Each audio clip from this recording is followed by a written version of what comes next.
I'm Tracy Baxter with today's Record Newswatch. Police in the village of Liberty say he smashed his snowmobile into a telephone pole, then sped off, leaving his passenger, who was later pronounced dead at the scene.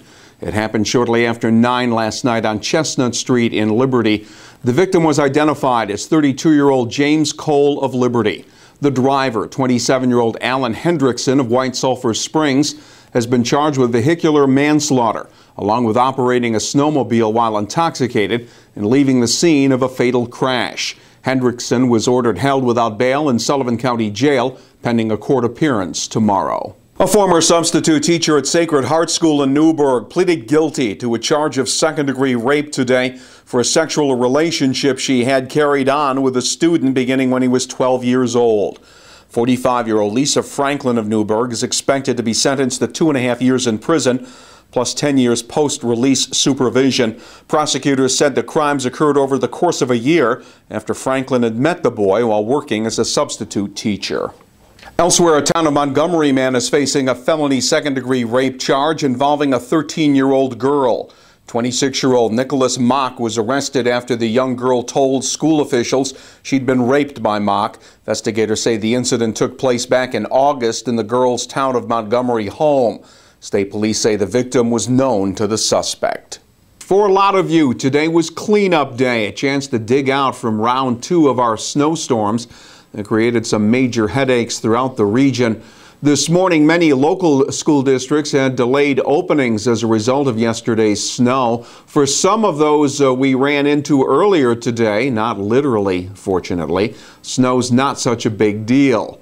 And now comes word from the meteorologists that Frosty here will have a very limited lifespan.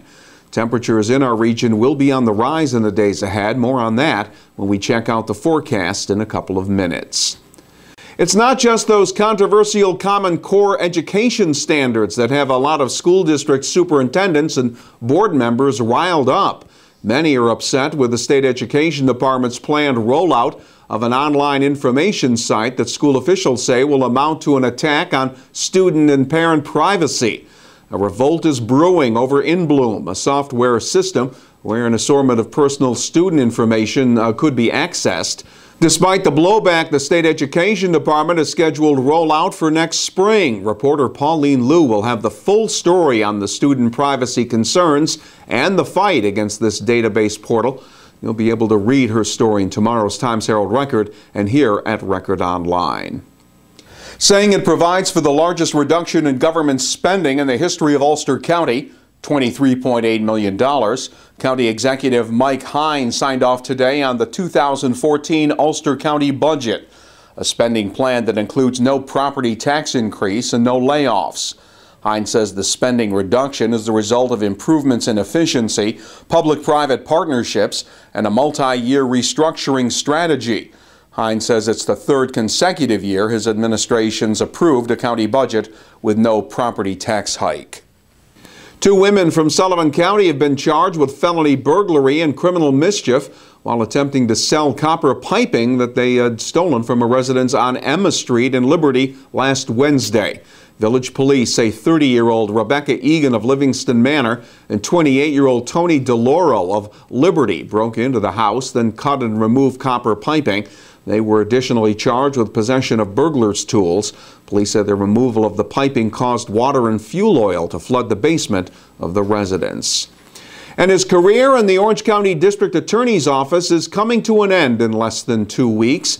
And it's with mixed emotions that Frank Phillips looks back on his decision to retire from the office after 35 years of service, the past 28 as DA. Phillips says the accomplishments he's most proud of came in the early years when he worked to provide structure and continuity to what had been a dysfunctional prosecutor's office. To have lawyers that have been here 20 years is certainly something I'm proud of, because it's a benefit to the people of this county to have experienced prosecutors who can duke it out with the most experienced defense attorneys who know how to deal with judges.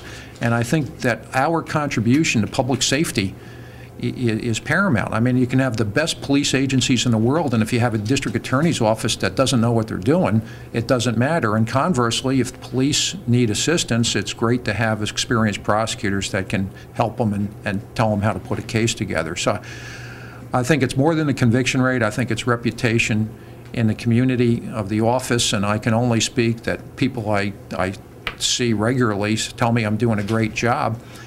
And the secret is, they're doing a great job, and I tend to get the credit for it nowadays. Phillips doesn't figure to be idle for long. He's currently in negotiations with several law firms in Orange County.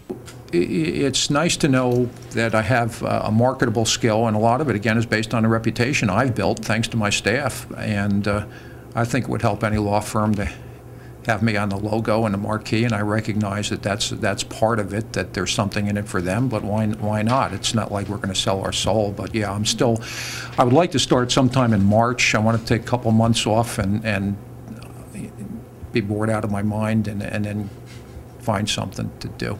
Reporter Heather Yankin will have more from Orange County District Attorney Frank Phillips in an upcoming edition of the Times-Herald Record and here at Record Online.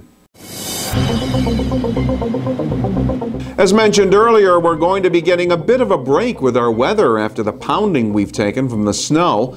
Tomorrow will be partly sunny and milder with the highs up around 40 degrees. More snow melt expected on Friday as well, with temperatures Friday climbing to near 50 degrees under a mostly cloudy sky. Get the news and information to help start your day in the Times-Herald Record, and keep clicking here at Record Online throughout the day for news and weather updates. For Record Newswatch, I'm Tracy Baxter.